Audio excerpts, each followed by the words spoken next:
송축해 내 영혼 내 영혼아 거룩하신 이름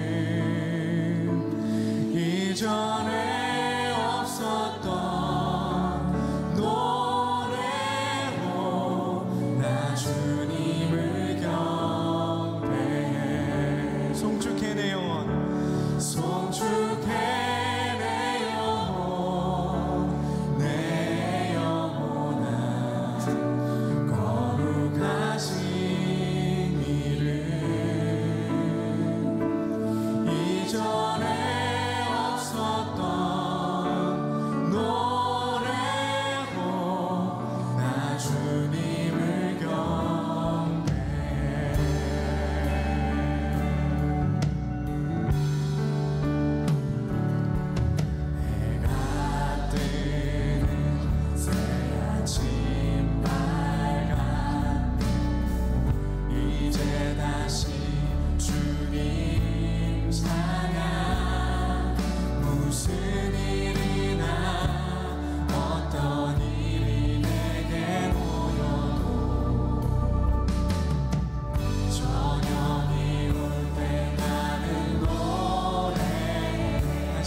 찬양하오니 주님 찬양받아 주옵소서. 영광받아 주옵소서. 이 시간 우리에게 말씀하신 그 언약이 성취되길 소원합니다. 지금은 엘리야 때처럼 주 말씀이 선포되고 주의 종 모세의 때와 같이 언약이 성취되네. 비록 전쟁과 기근과 핍박 환난 날이 다가와도 우리는 광야에 외치는 소리 주의 길을 예비하라. 오라 주님 불을 타시고 나 밟을 때에 다시 오시네. 외치세 은혜의 해니 시온에서 구원이 임하네. 그 모세에게 하셨던 말씀이 이루어집니다. 지금은 엘리야 때처럼 주 말씀이 선포되고 또 주의 종 모세의 때와 같이 언약이 성취되네. 비록 전쟁과 기근과 핍박 환난 날이 다가와도 우리는 광야에 외치는 소리 주의 길을 예비하라. 보라 주님 불을 타시고 나 밟을 때에 다시 오시네.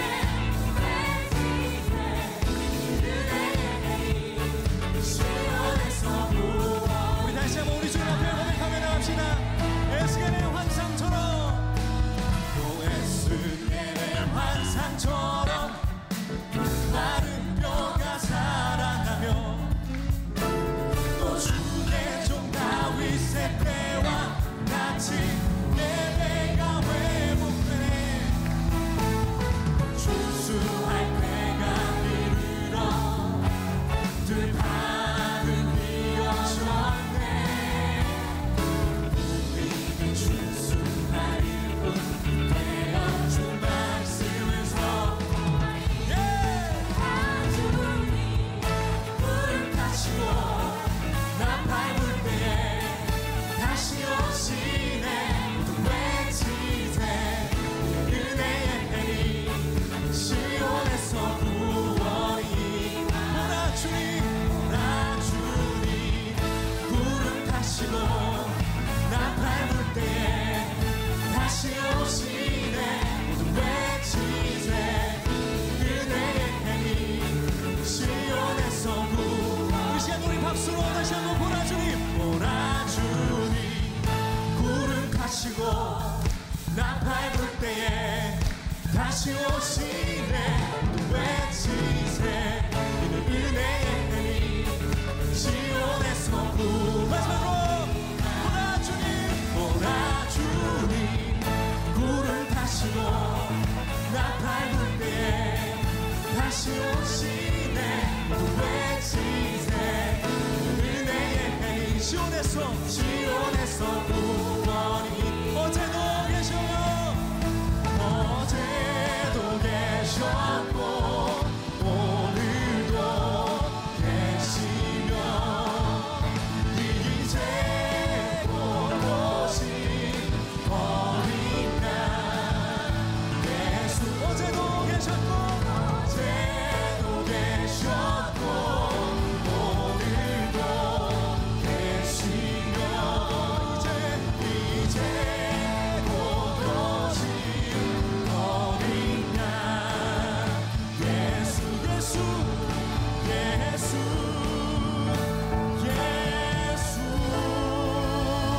그 모세의 때와 같이 주님의 언약이 대명이 우리 삶 가운데 성취되기를 원합니다.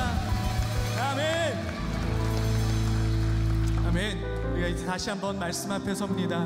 말씀 앞에 설 때 하나님 그 말씀이 나의 말씀 되게 하여 주시고 주님을 경외하는 마음으로 말씀 듣게 하여 주옵소서. 우리 함께 찬양하겠습니다. 말씀 앞에서 경외함으로 말씀 앞에서 앞에서 경외함으로 주께 홀로 섭니다. 생명의 말씀 읽고 순종해 주를 예배합니다. 다시 한번 말씀 앞에서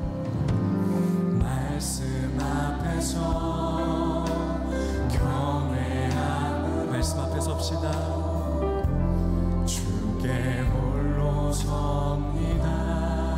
생명의 말씀 읽고 순종해 주를 예배합니다. 기록된 말씀 힘이 있어서 진리로 우리 거룩해 하며 거룩한 말씀 세세 영원히 복음이 되어 말씀한 진리로 우리를 거룩해 하옵소서. 하나님 말씀에 두려워 떠는 자 그 말씀에 생명을 거는 자 한 사람 찾으시는 주님의 약속을 믿어 하나님 말씀에 두려워 떠는 자 그 말씀에 생명을 거는 자 영원한 하나님 나라 영원한 하나님 이루어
오늘 12시에 배우신 여러분들 한 사람 한 사람을 주님의 이름으로 사랑하고 축복합니다.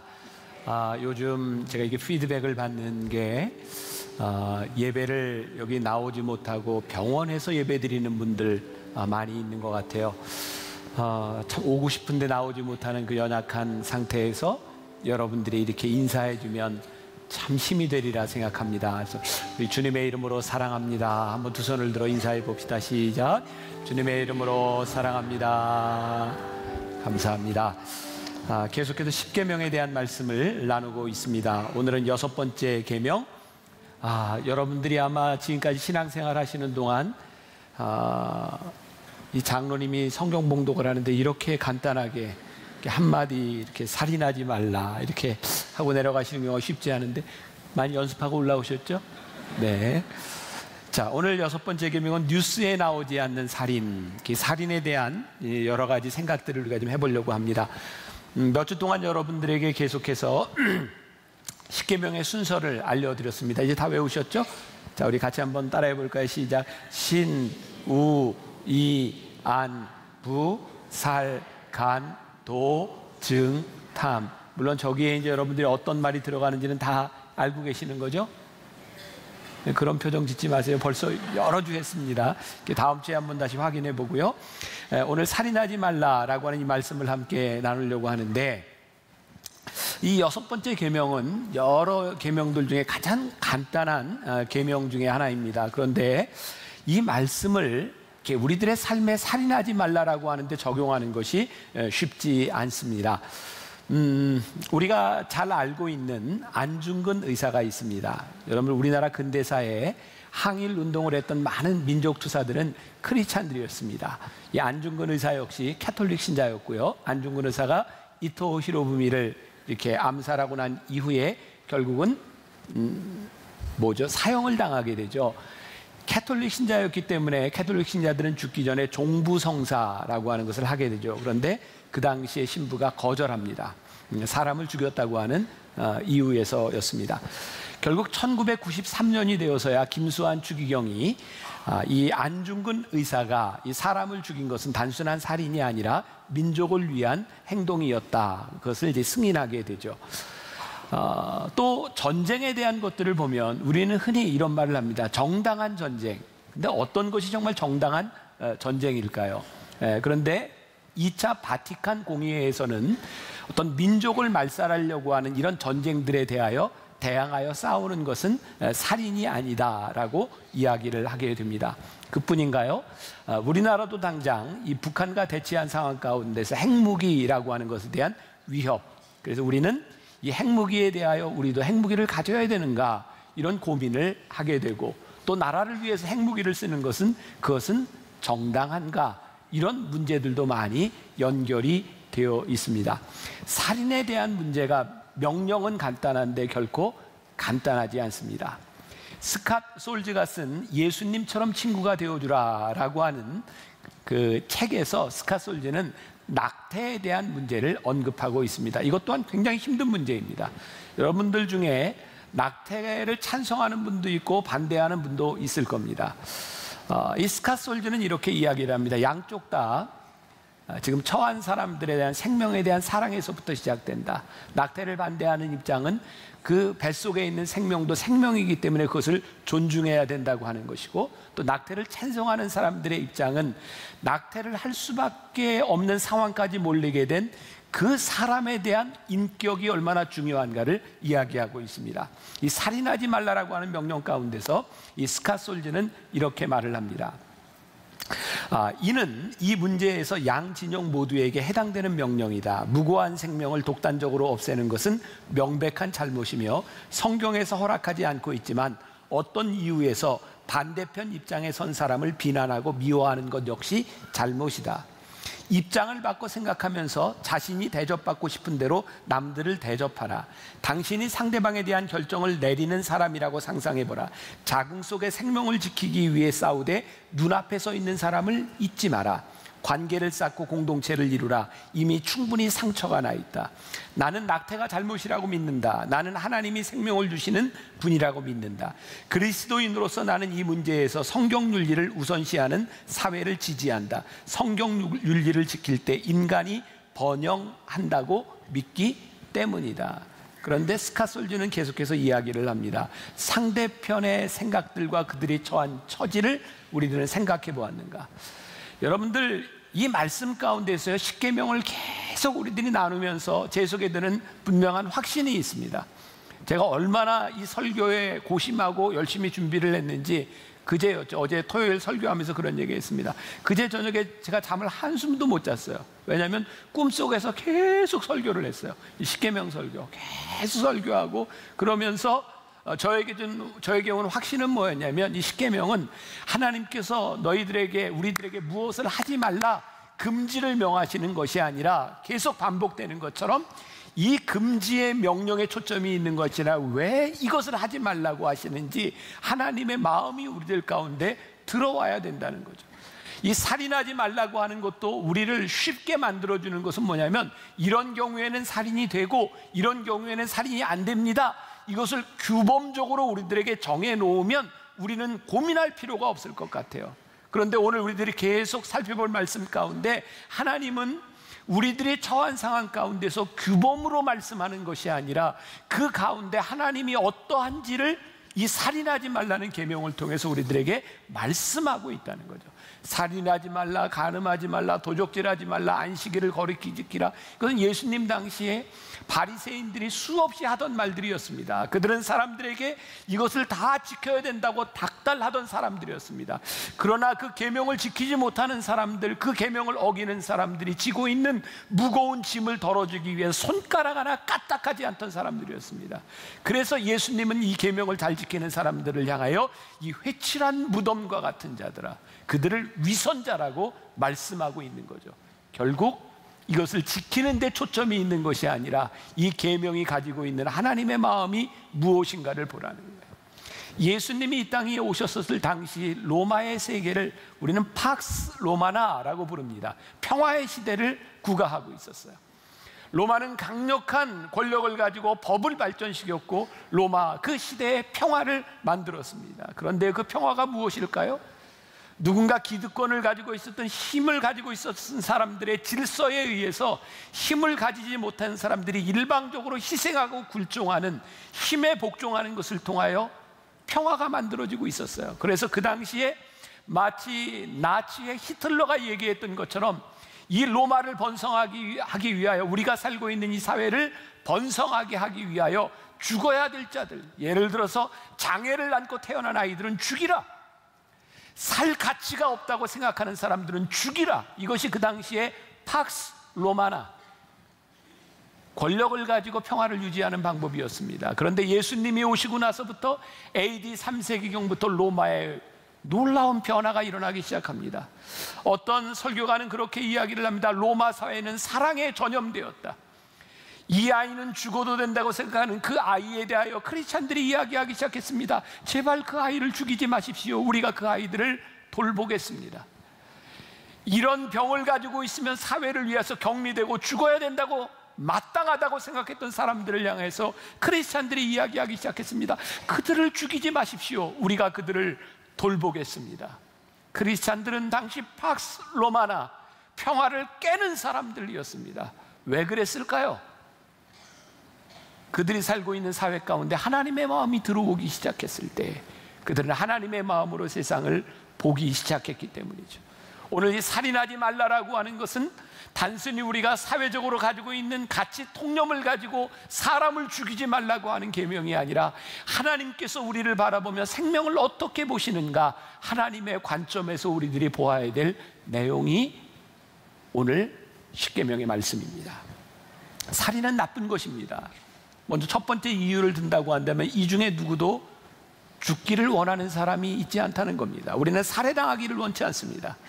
누군가 우리를 죽인다면 그것은 우리가 하기 싫은 일을 하는 것이기 때문에 그것은 명백히 잘못된 일입니다.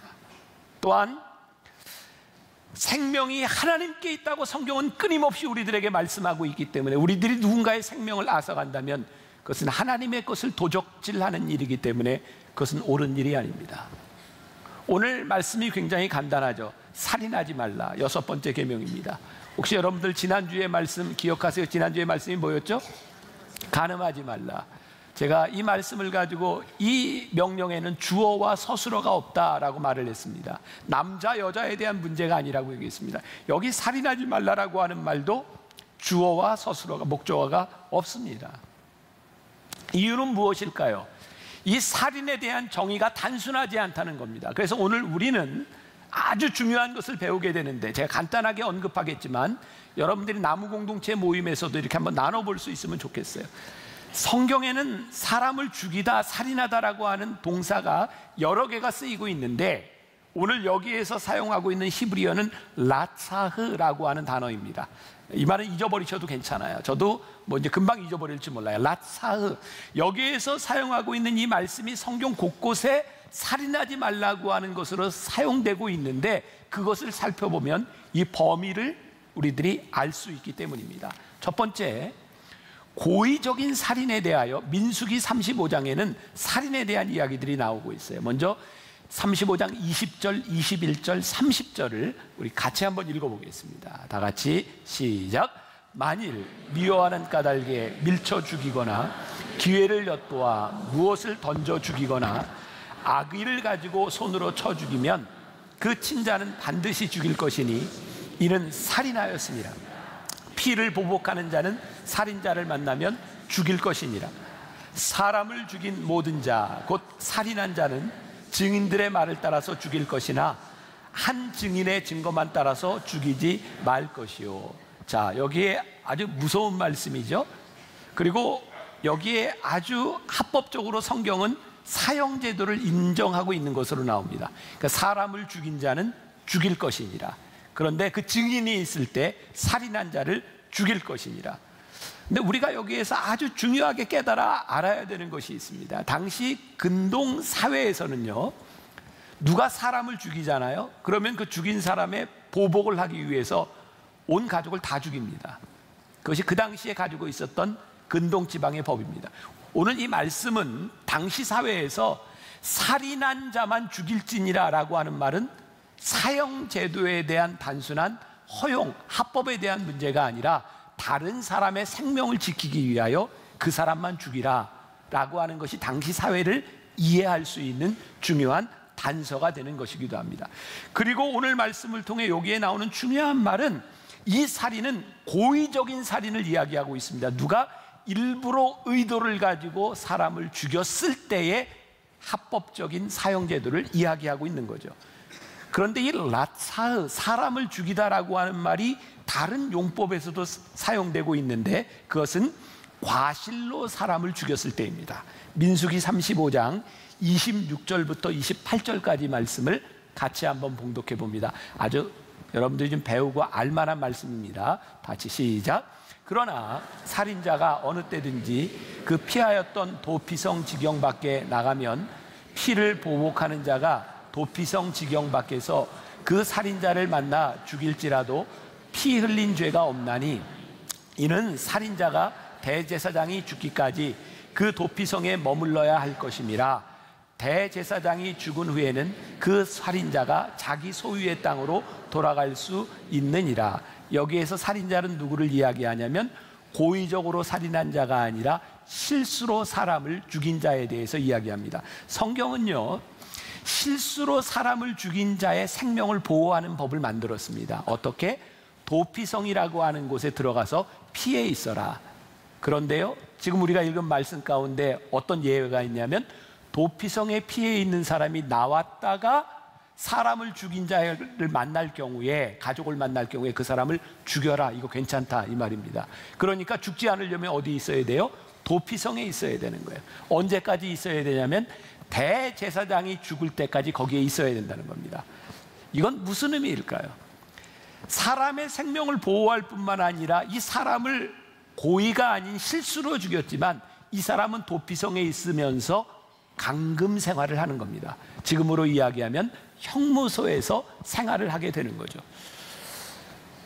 지금 우리가 살고 있는 이 사회 가운데서 고의적인 살인이 아닌 실수로 사람을 죽이는 예를 제일 많이 볼 수 있는 게 뭔가요? 우리 사회에서 교통사고죠. 교통사고.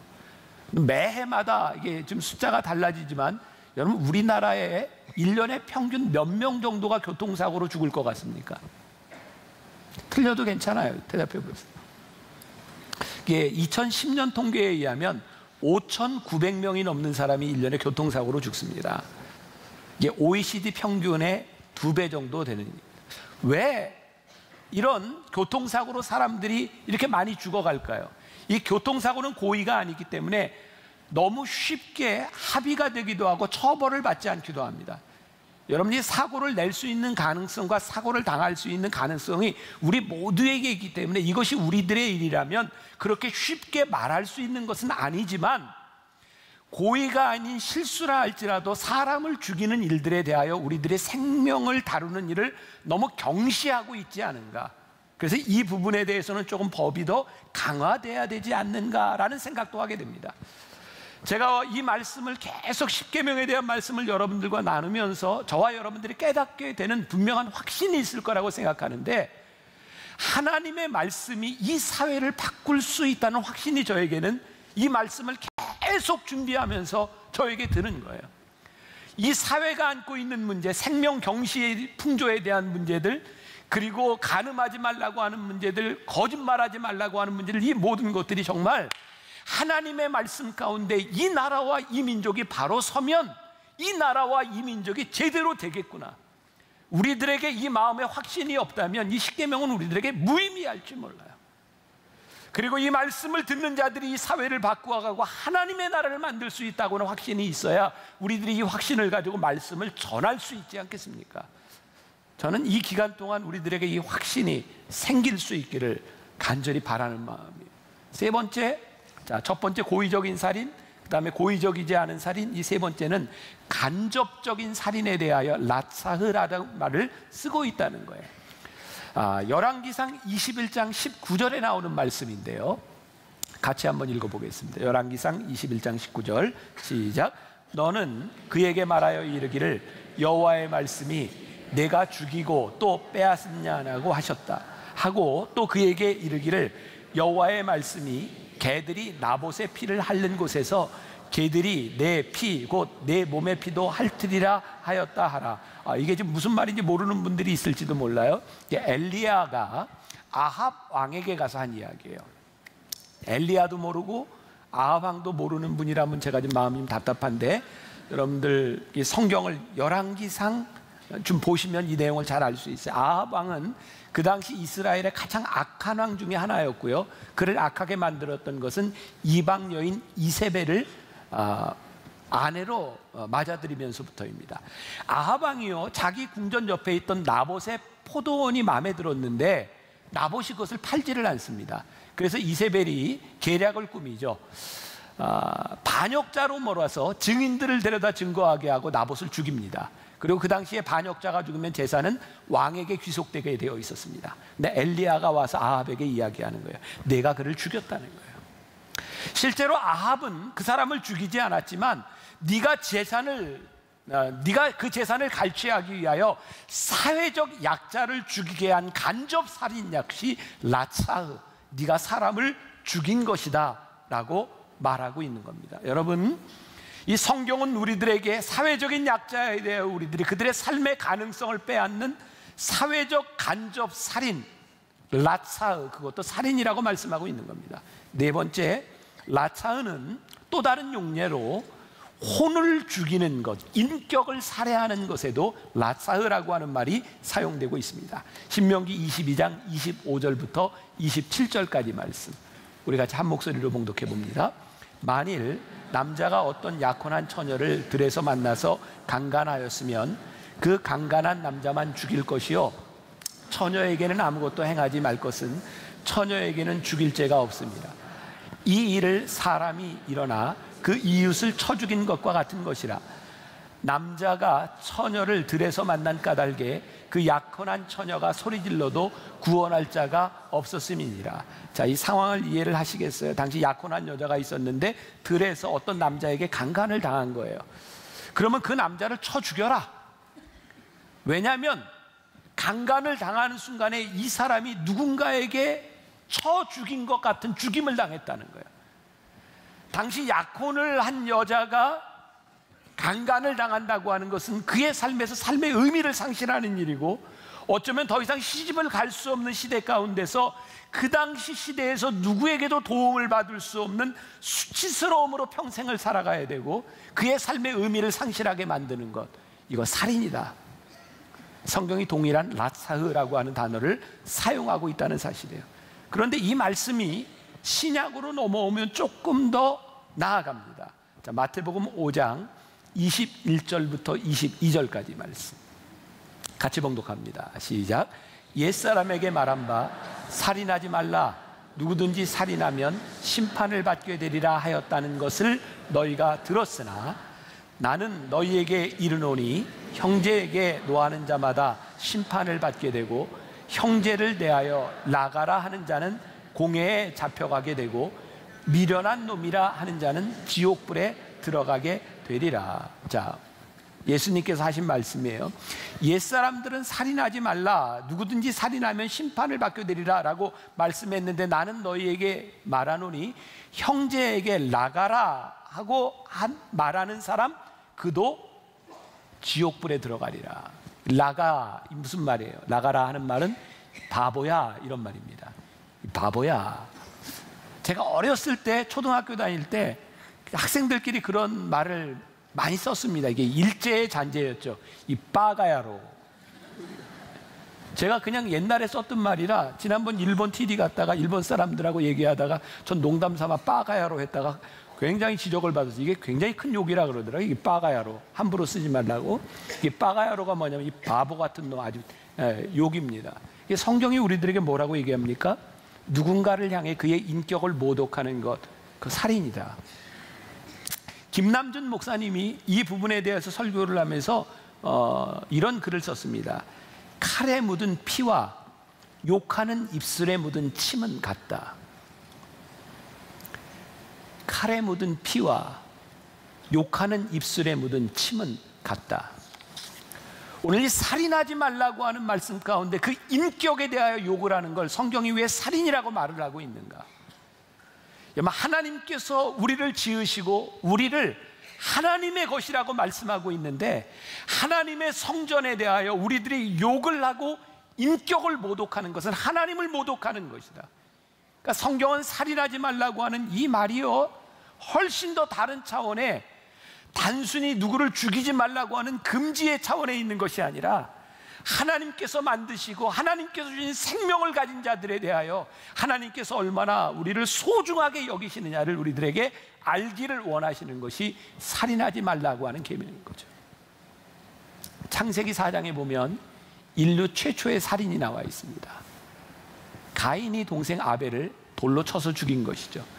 이유는 가인과 아벨이 하나님께 다 제사를 드렸는데 하나님께서 아벨의 제물만 받으신 거예요. 가인이 화가 났어요. 질투심이 생겼어요. 그래서 동생을 죽입니다. 하나님께서 가인을 부르십니다. 가인아, 내 동생 아벨이 어디 있느냐? 그랬더니 가인이 알지 못한다고 대답하죠. 근데 하나님께서 이렇게 말씀하십니다. 가인아, 네 동생 아벨의 핏소리가 나에게 들렸느니라. 무서운 이야기입니다. 그 핏소리가 나에게 들렸다. 그런데 여기에서 우리가 이해할 수 없는 것이 나옵니다. 우리가 지금까지 들었던 말씀과 비추어서 이해할 수 없는 것은 가인이 아벨을 죽인 후에 하나님께 징계를 받고 쫓겨나게 되는데 하나님께서 가인을 보호해 주십니다. 네가 어디를 가든지 너를 누구도 해하지 못하리라. 사람을 고의적으로 죽인 자에 대해서 죽이는 것을 사형제도를 합법적으로 허용하고 있었던 구약시대에 가인의 생명을 보호해 주신다고 하는 것은 성경이 이게 이율배반적이 아닌가. 제가 사실 이 말씀을 놓고 굉장히 고민했어요. 그리고 제가 깨닫게 된 것이 있습니다. 하나님께서는 합법적인 사형제도에 대하여 그것에 초점을 두고 계신 분이 아니라 생명에 대해 초점을 두고 계시다.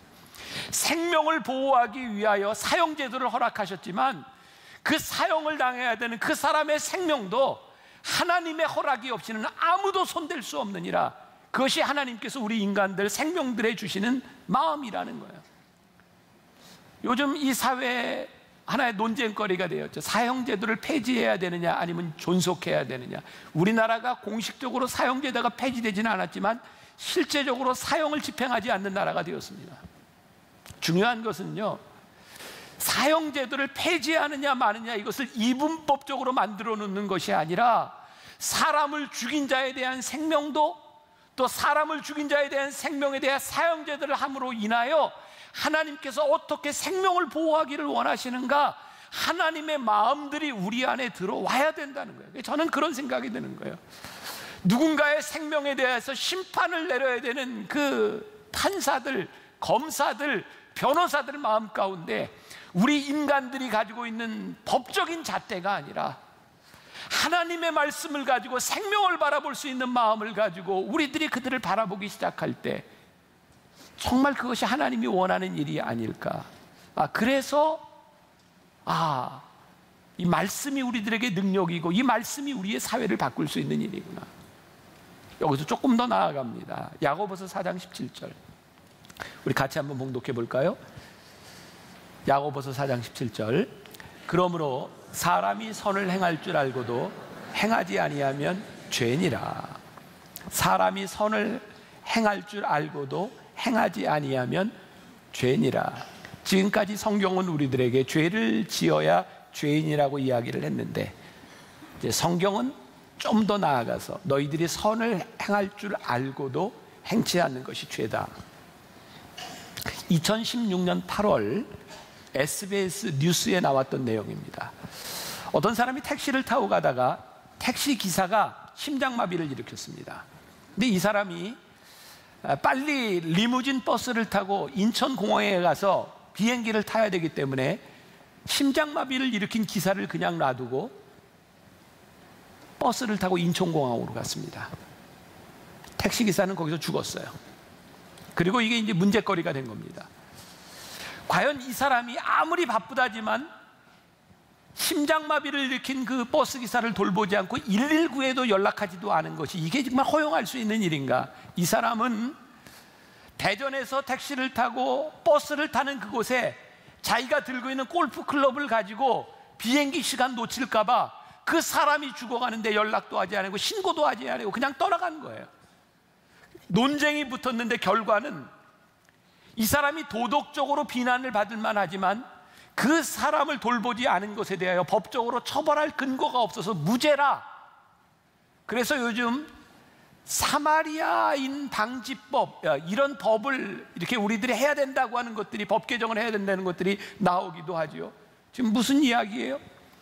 이 사회는, 우리가 살고 있는 이 세상은 우리가 무관심한 것에 대하여 우리들이 죄를 짓지 않았으면 그것이 죄가 아니다라고 말씀하는데, 성경은 우리들에게 뭐라고 말씀하시냐면 우리들에게 주어진 고귀한 생명들 가운데 너희들이 무관심한 것, 그것이 죄라고 말씀하고 있는 거예요.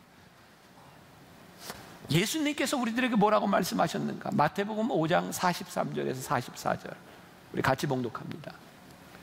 또 내 이웃을 사랑하고 내 원수를 미워하라 하였다는 것을 너희가 들었으나 나는 너희에게 이르노니 너희 원수를 사랑하며 너희를 박해하는 자를 위하여 기도해라.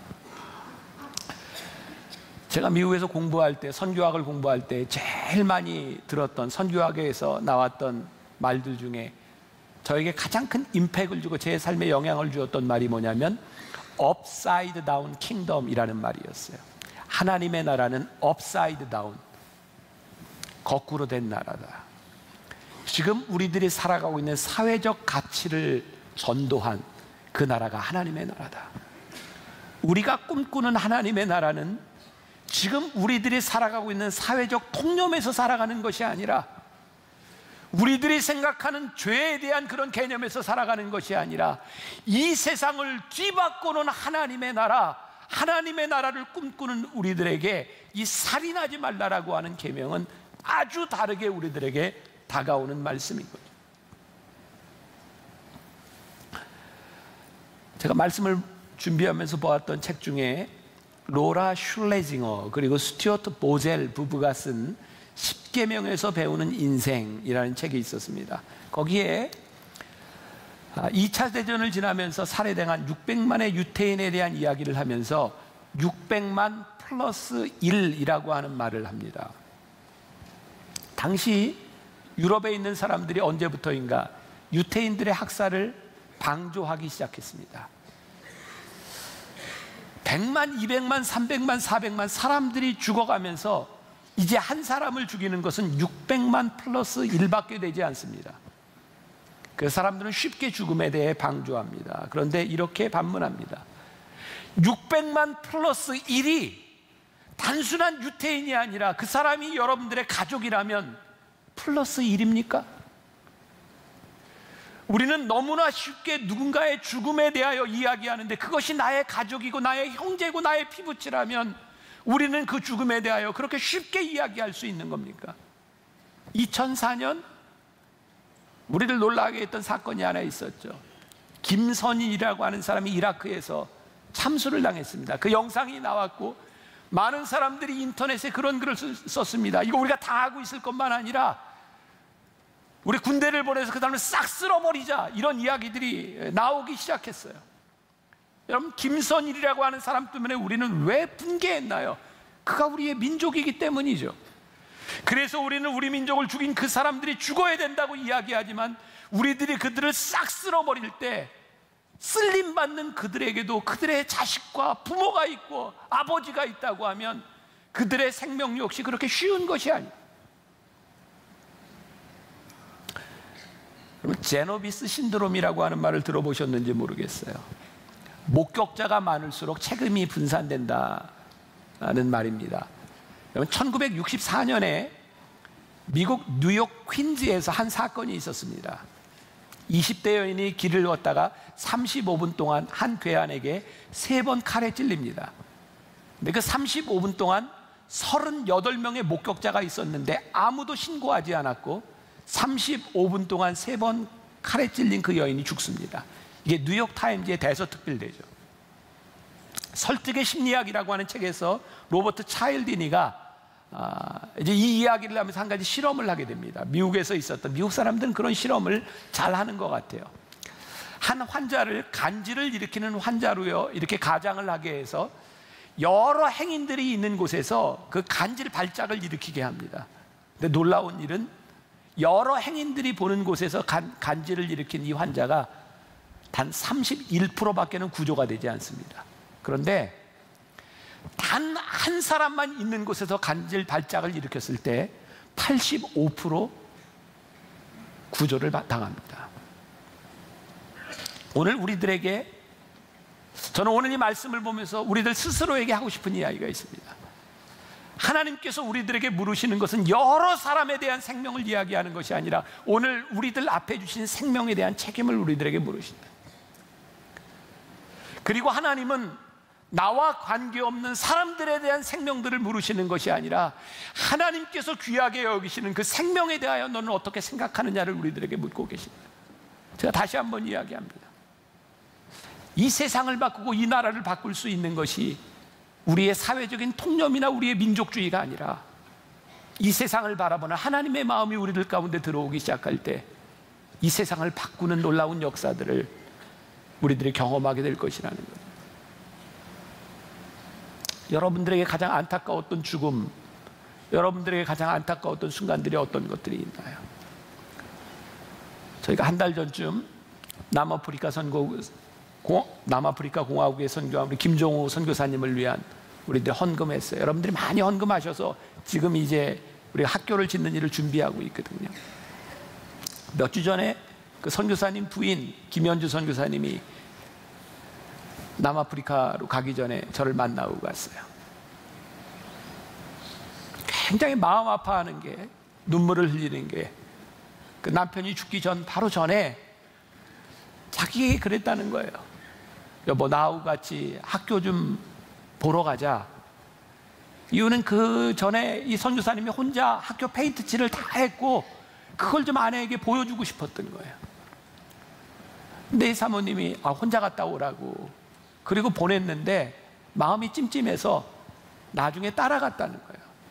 근데 가다 보니까 남편의 차가 길 옆으로 이렇게 벗어나 있었고 가보니까 심장마비로 아직 숨은 끊어지지 않았지만 본인이 어떻게 할 수 없는 상황에서 자기가 보고 있는 앞에서 남편이 죽은 거예요. 그것 때문에 너무 마음이 아픈 거예요. 내가 그때 같이 갔더라면, 혹시 내가 살릴 수 없었을지 모르지만 내가 같이 있었더라면, 그런 자책감이 드는 거죠. 제가 여러분들에게 그 선교사님 이야기를 하고 그 부인 선교사님이 썼던 글을 읽어주면서 우리 한번 도웁시다 라고 이야기했던 이유 가운데 하나는, 제가 기억하는 그 김종우라고 하는 선교사님이 너무 착하고요, 그래서 한 번도 도와달라는 이야기도 하지 못했던 너무너무 순진한 그 선교사님을 제가 도와야 되겠다라고 생각을 했지만 돕지 못한 것이 너무 안타까워서, 제가 만나교회 담임 목사니까 저를 통해서 하나님이 주시는 생각이라고, 그리고 여러분들과 함께 나누었을 때 여러분들이 함께 많이 참여해 주셔서 저는 하나님께서 놀라운 일을 행하시리라고 생각하고 그게 참 감사한 일이라고 생각을 해요. 제가 남아프리카 공화국에 갔을 때요, 처음 남아프리카 선교사들을 만났던 게 10년 전쯤입니다.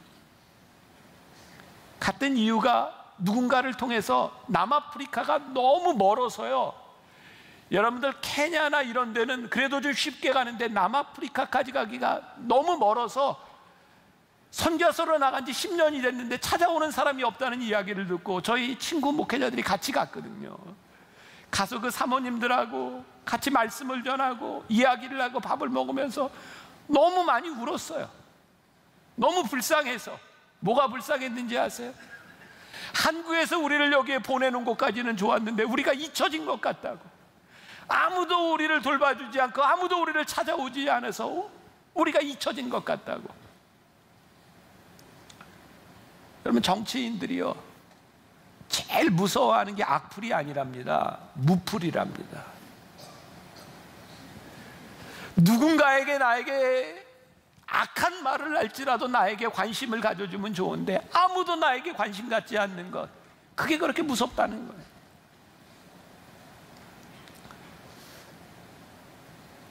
왜 이 설교를 준비할 때 저에게 이런 일을 경험하게 하셨는가? 제가 어제 아침입니다. 아침에 일어났는데 제가 깜빡 잊어버린 게 생각이 났어요. 이 김종우 선교사님에 대한 이 설교를 하고 나서요, 우리 교인들뿐만 아니라 이걸 방송으로 들었던 여러 곳에서 헌금들이 왔습니다. 그런데 제주에 혼자 사는 어떤 분이 투병 생활을 하고 있는, 아마 그분이 설교를 아마 들을 거예요. 헌금을 하셨어요. 근데 그게 너무 감사하기도 하고, 그리고 그분이 혼자 살면서 투병한다는 이야기를 듣고, 지난주에 제가 제주에 뭐 설교도 있고 강의도 있고 그랬어요. 제가 저분을 좀 찾아가서 전화를 하든지 신방을 하든지 기도를 하고 왔으면 좋겠다. 그래서 이렇게 연락을 하기로 하고 갔는데 제가 너무 바쁘게 지나다가 그걸 깜빡 잊어버렸어요. 그리고 토요일 날 아침에 그게 생각이 난 거예요. 그래서 제가 전화를 했습니다. 권사님 죄송합니다. 제가 연락을 하기로 하고 연락을 못해서 너무 미안합니다. 그랬더니 그분이 반응이, 목사님 괜찮아요. 목사님 바쁘실 거라고 생각을 했어요. 그리고 목사님 사실은 제가 집에 있다가 몸이 안 좋아서 요즘 병원에 입원해 있었는데 목사님 바쁘실 거라고 생각을 했어요. 제 여동생이 울산에 와서 이 병원에 저와 함께 있는데 목사님이 오신다고 해서 기다리고 있었지만 괜찮아요. 얘기를 하는 거예요. 제가 이분에게 물었습니다. 어디가 아프세요? 15년쯤 울산에서 살다가 이제 다발성 경화, 폐 이런 쪽에 이상이 있어서 이게 고쳐지질 않는 겁니다. 15년 동안 서울에 올라와서 투병 생활을 했지만 이제는 그게 잘 안 돼서 제주에 와서 혼자 살고 있는데 지금 병원에 입원한 상태였다는 거예요. 너무 미안했어요. 저분이 저 병원에서 아무것도 아닌 사람을 기다리며, 얼마나 애타게 기다렸을까. 그게 너무 미안했어요. 그분이 내 어머니고 내가 알고 있는 사람이었더라도 내가 그렇게 쉽게 잊어버렸을까.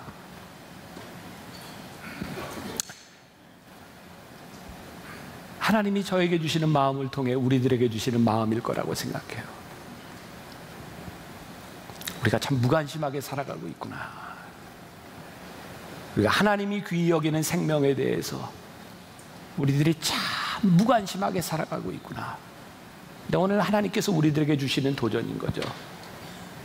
내가 바로 그 사람이다. 내가 그 생명에 대하여 책임질 사람이다. 재작년 우리 교인들과 함께 네팔 지진 이후에 우리 선교사님들을 위로하는 일을 가졌어요. 그리고 그 지진 이후에 트라우마를 가지고 있던 그 선교사님들, 우리 의료 선교팀들과 우리 선교팀들이 가서 선교하면서 너무너무 감사했어요. 감사한 건 그 선교사님이 너무너무 좋아하는 모습들이었어요. 그때 우리 선교팀들하고 제가 그렇게 결심을 했어요. 우리가 다른 건 못해도 1년에 한두 번 우리 교단이나 이런 거 다 떠나서 선교사님들 우리들이 모아서 함께 위로하고 함께 우리가 관심이 있다고 하는 것들을 우리들이 보여줬으면 좋겠다. 그래서 지난해에 몽골에 가서 선교사님들과 함께 너무너무 기뻐하는 모습을 보면서 정말 기뻤었어요. 다음 주에 저희가 모스크바로 갑니다.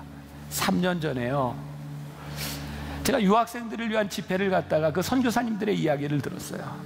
소련이 개방되고 정말 많은 선교사들을 보냈는데 이제 그 소련 연방이 이렇게 해체되면서, 그리고 소련에는 푸틴이라고 하는 지도자가 생기면서 선교사들이 너무너무 많은 어려움들을 겪게 됐고 추방을 당하고, 그리고 언제부터인가 한국에 대한 후원도 그치게 되고, 그리고 그 선교사님들이 몇 년 동안 한 번도 모일 기회가 없었다는 거예요. 제가 3년 전에 약속했거든요. 우리 교회에서 올게요. 그리고 올 초에 약속한 분들에게 전화를 했더니 그분들이 제가 직접 전화한 게 아니라 우리 선교팀들이 전화를 했더니 뜨하게 받는 거예요. 왜냐하면 그분들은 약속했지만 우리가 지키리라고 생각을 안 했던 거예요. 왜? 그렇게 약속만 하고 지키지 않았던 사람들이 많으니까. 그래서 이번 주에 우리 주양기 팀도 가고 우리 선교팀이 갑니다. 그리고 그때 우리 선교팀들하고 이런 이야기를 해서, 하나님 우리 교회 축복해 주셔서 우리 교회에 참 많은 일들 합니다. 여러분, 우리 교회가 선교와 구제로 1년에 50억 이상을 씁니다. 많은 헌금들을 우리가 잘 쓰고 있어요. 그런데 선교사님들을 이 돌보는 일들은 그냥 헌금 예산이 아니라 우리 교인들의 마음을 가지고 좀 섬겼으면 좋겠다. 돈이 아니라 우리들의 마음으로 섬겼으면 좋겠다. 저는 지난해부터 하나님께서 우리 만나교회와 저와 이 교회에 주신 가장 큰 축복 중에 하나가 한샘 찍어헌금이라고 생각합니다. 돈의 액수가 대한 문제가 아니라 우리 가족들이 야, 오늘 우리 밥 먹은 셈 치고 이거 가지고 선교사님이 위로하고 정말 힘든 사람을 우리가 돕고, 우리 커피 한 잔 마신 셈 치고 우리들의 마음과 우리의 희생이 있기 때문에, 그것이 무관심이 아니라 우리들의 관심이 거기에 가 있기 때문에 그것이 하나님이 우리들에게 주신 축복이라는 생각이 들어요. 무슨 얘기인지 아세요? 나갈 때 한샘 치고 헌금 하라는 얘기예요. 알아들으셨어요? 아세요. 그리고 저도 이제 한 주간 선교사님들과 함께 이제 지나고 올 텐데, 그러면 단순히 이런 선교사님들에 대한 이야기가 아니라 하나님이 우리들에게 주시는 생명에 대하여 무관심하지 말아라. 너에게 주어진 네가 그 사람이다 라고 하는 말씀을 여러분들의 마음으로 들을 수 있으면 좋겠습니다.